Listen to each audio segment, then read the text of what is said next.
يا ام عز تبين يا ست انت.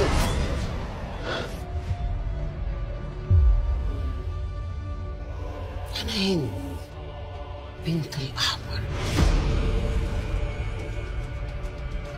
وجايه اشوف ابننا. ابنكم بتخرف بتقول ايه؟ عايزين من ابني ايه؟ سميته عز ليه؟ هو انت رايد له نفس المصير؟ محدش هيقدر يأذي ابني طول ما انا عايش على وش الدنيا. طلعوني بقى من دماغكم. جايين ورايا حد المستشفى.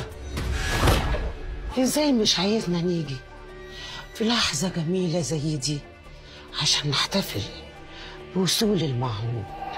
معهود ايه؟ انا ابني اسمه عز. ابعدوا عنه، واللي نصرنا عليكم قبل كده قادر ينصرنا عليكم تاني. المعهود مش ابنك يا صاحبي، ده ابننا مننا ومن جنسنا.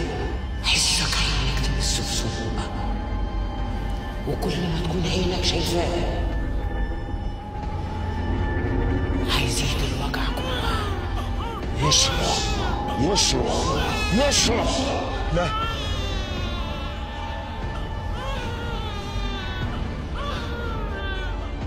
ورب الكعبة، ورب الكعبة ما حد هيقدر يأذيه.